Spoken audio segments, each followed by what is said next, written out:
അതുകൊണ്ട് അവരുടെ പൊരുത്തം വേണം. രണ്ടാമതായിട്ട് അല്ലാഹുവിന്റെ റസൂൽ പറയുകയാ, മുസൽമാന്റെ ജീവിതത്തെ സംബന്ധിച്ചിടത്തോളം അവൻ പലിശയുമായിട്ട് ബന്ധപ്പെടാൻ പാടില്ല. അല്ലാഹുവിന്റെ റസൂൽ പറയുകയാ, എന്റെ ശബ്ദം ശ്രവിക്കുന്ന മുഗ്രാല് പുത്തൂരുകാരോട്, എന്റെ പ്രിയമുള്ളവരെ, സ്നേഹത്തിന്റെ വിനയത്തിന്റെ ഭാഷയിൽ ഷമീർദാരി പറയുകയാ, ഒരിക്കലും പലിശയുമായിട്ട് ബന്ധപ്പെട്ട ഒരു ജീവിതം നമ്മൾ ഉണ്ടാക്കിയെടുക്കല്ലേ. രാജ്യത്താണെന്ന് പലിശയ്ക്കുന്ന കാശെടുക്ക, ഏറ്റവും നല്ലതുപോലെ കഴിയുക. ഗൾഫ് രാജ്യത്ത് നിൽക്കുന്ന എന്റെ പ്രിയപ്പെട്ട ഉപ്പാ, നിന്റെ മക്കളുടെ ഉദരത്തിലേക്ക് അവിടെ നിന്ന് പലിശന്റെ കാശെടുത്തുകൊണ്ട് അയച്ചു കൊടുക്കല്ലേ. അത് ഹറാമിയത്തിന്റെ മുതലാ.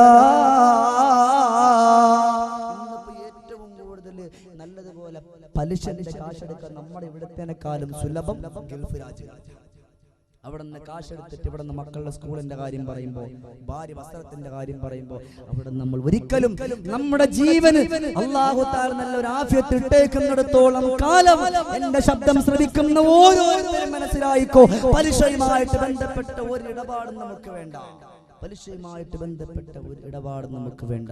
അല്ലാഹു പറഞ്ഞല്ലോ, എന്താ പറഞ്ഞത്? ഖുലൂ മിൻ ത്വയ്യിബാതി, ഞാൻ നല്ല ശുദ്ധമായതൊക്കെ ഞാൻ നിങ്ങൾക്ക് നൽകിയിട്ടുണ്ട്, അതിൽ നിന്ന് നിങ്ങളൊക്കെ ഭക്ഷിക്കുക.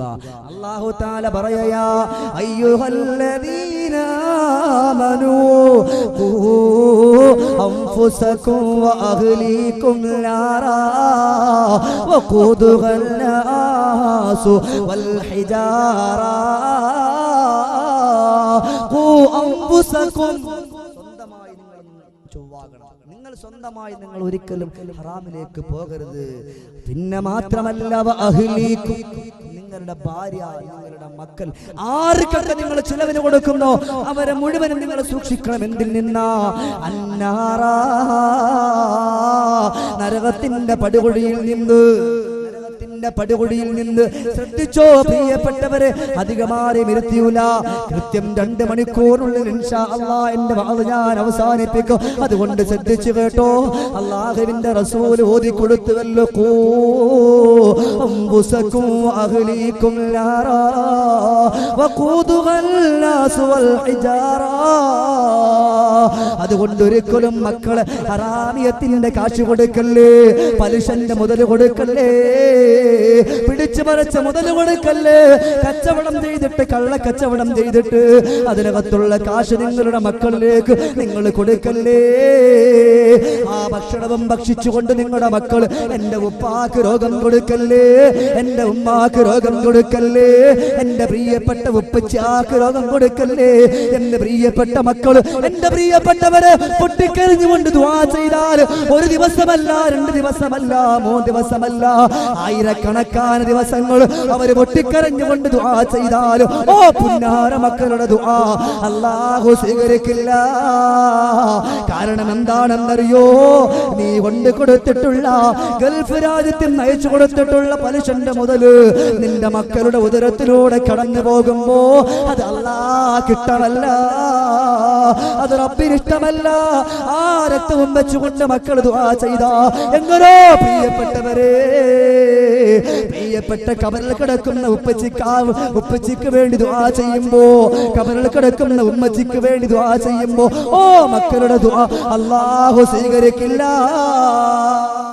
ഹറാമിയത്തിന്റെ മുതലും മക്കൾക്ക് കൊടുത്തിട്ട് പിന്നീട് അല്ലാഹ് എന്റെ മക്കളോട് വിളിച്ചാറേ, മോനെ ഉപ്പച്ചിക്ക് വേണ്ടി നല്ലപോലെ ദുആ ചെയ്യണം, ഉമ്മച്ചിക്ക് വേണ്ടി നല്ലപോലെ ദുആ ചെയ്യണം. എങ്ങനെ അല്ലാഹു തആല ഇത് സ്വീകരിക്കും? കാരണം മക്കളുടെ ഉദരത്തിൽ ഹറാമിയത്തിന്റെ മുതലാണ്. നിങ്ങൾ ഇങ്ങനെ കൊടുത്തുവെന്നല്ല, കൊടുക്കാൻ പാടില്ല. അറിയാതെ ചെയ്തിട്ടുണ്ടെങ്കിൽ പശ്ചാത്തപിക്കണം, റബ്ബിനോട് പശ്ചാത്തപിച്ച് മടങ്ങണം. എന്റെ പ്രിയപ്പെട്ടവരെന്ന് മനസ്സിലാക്കണം. സയ്യിദുനാ അബൂ ദുജാന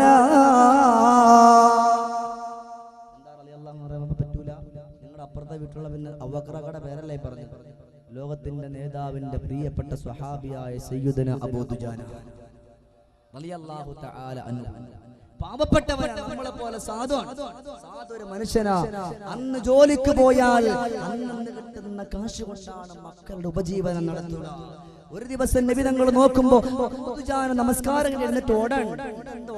ഒരു ദിവസം അള്ളാഹുവിന്റെ റസൂൽ സല്ലല്ലാഹു അലൈഹി വസല്ലമ തങ്ങൾ സ്വഹാബാക്കളോട് പറഞ്ഞു, സ്വഹാബത്തെ, ഇന്ന് അബൂ ദുജാന ഇവിടെ എഴുന്നേറ്റ് ഓടുകയാണെങ്കിൽ അബൂ ദുജാനെ നിങ്ങൾ പിടിച്ചെന്റെ മുമ്പിൽ കൊണ്ടുവരണം. സ്വഹാബാക്കൾ വിളിച്ചു ചെന്നു. അബൂ ദുജാന റളിയല്ലാഹു തആല അൻഹു നമസ്കാരം കഴിഞ്ഞിട്ട് അവിടെ നിന്ന് പതുക്കെ എഴുന്നേറ്റു. നമസ്കാരം കഴിഞ്ഞ് പതുക്കെ എഴുന്നേറ്റു. ആ എഴുന്നേറ്റ സമയത്ത് സ്വഹാബാക്കൾ ഒളിച്ചിരുന്ന് പൂട്ടിട്ട് ഒറ്റ പിടിച്ച് അള്ളാഹുവിന്റെ ഹബീബിന്റെ മുമ്പിൽ കൊണ്ടുവന്നു. നബി തങ്ങൾ ചോദിച്ച, അബൂ ദുജാന, നിനക്ക് നിന്റെ റബ്ബിനോടൊന്നും ചോദിക്കാൻ? അള്ളാഹുവിന്റെ റസൂൽ സല്ലല്ലാഹു അലൈഹി വസല്ലമ തങ്ങൾ ചോദിക്കുന്ന, അല്ല അബൂ ദുജാന, നിനക്ക് നിന്റെ അള്ളാഹിനോടൊന്നും ചോദിക്കാനില്ലേ? അബൂ ദുജാന പറഞ്ഞ മറുപടി നമുക്കൊരു പാഠമാകണം. എന്താ മറുപടി? കണ്ണുനീരോലിച്ചത പറഞ്ഞതാണേ നബിയേ, ഏറ്റവും കൃപ തൂകിയ ആ പൂനിലാവേ,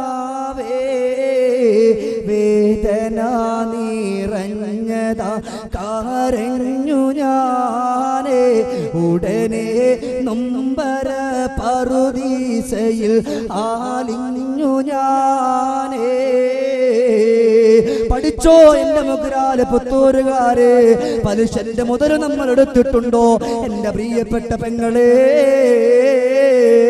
മക്കളുടെ സ്കൂൾ ആവശ്യത്തിന് വേണ്ടിയിട്ട് ഇന്ന് സ്വർണം കൊണ്ട് പണയം വെക്കുന്ന, ഇന്ന് വണ്ടി സീസി ഇട്ടെടുക്കുന്ന എന്റെ പ്രിയപ്പെട്ട ചെറുപ്പക്കാരാ, മാസാമാസം പൈസ കൊടുത്തുകൊണ്ട് അടച്ചു തീർക്കുമല്ലോ എന്ന് പറഞ്ഞുകൊണ്ട് വണ്ടി സീസി ഇട്ടെടുക്കുമ്പോ അത് ഹറാമിലേക്ക് പോകില്ലേ?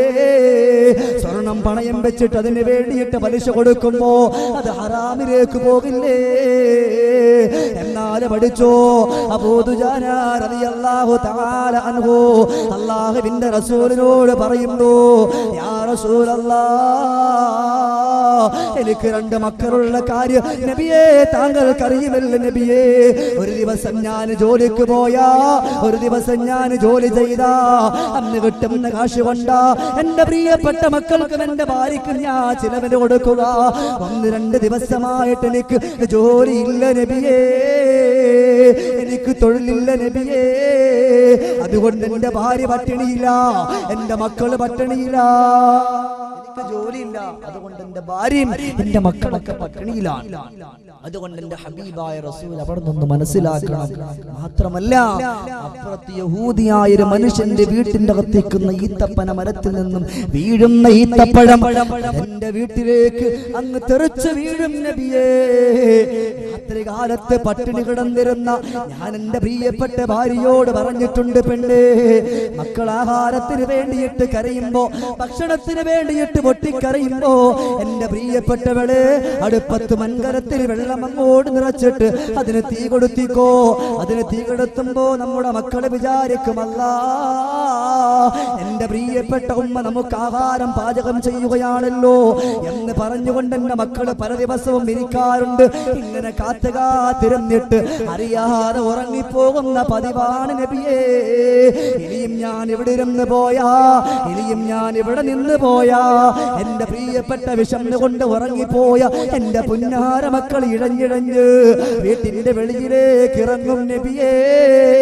ഓ, ഈത്തപ്പഴമങ്ങ് പറക്കിയങ്ങ് കഴിച്ചു പോയാ അത് ഹറാമിയത്തിന്റെ മുതലല്ല നബിയേ, അത് മറ്റുള്ളവന്റെ മുതലല്ല നബിയേ.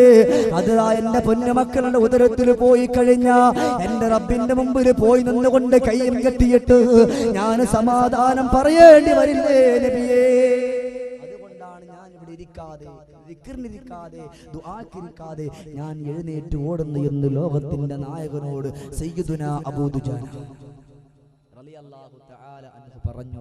ഇന്നിപ്പോ നമ്മളാണെങ്കിൽ പറ്റൂ, അറബി കാണാതെ 10 സോപ്പും കൂടി കിട്ടും എടുത്തിട്ട് കൂട്ടുകാളിയാ, നീ നാളെ പോകുമ്പോ എന്റെ ഭാര്യന്റെ കയ്യിൽ കൊണ്ട് കൊടുക്കും, ഒന്നുമില്ല, ഒരു കുഴപ്പമില്ല, ഇൻഷാ അല്ലാഹ് ഞാൻ കൊണ്ടാവാ, അതിനൊരു ഇൻഷാ അല്ലാഹ് അങ്ങനെയൊക്കെ പറഞ്ഞു കൊടുക്കുന്നവരില്ലേ. ആ ഒരു സോപ്പായാൽ പോലും, അതിന് ഒരു ദിർഹമാണെങ്കിൽ, അതിന് ഒരു മുട്ടായാണെങ്കിൽ പോലും എന്റെ പ്രിയപ്പെട്ടവരെ, മക്കളുടെ ഉദരത്തിലേക്കോ മക്കളുടെ ശരീരത്തിലേക്കോ നിങ്ങൾ കൊണ്ട് കൊടുത്തു പോയാൽ അത് ഹറാമിയത്തിന്റെ മുതലാണ്.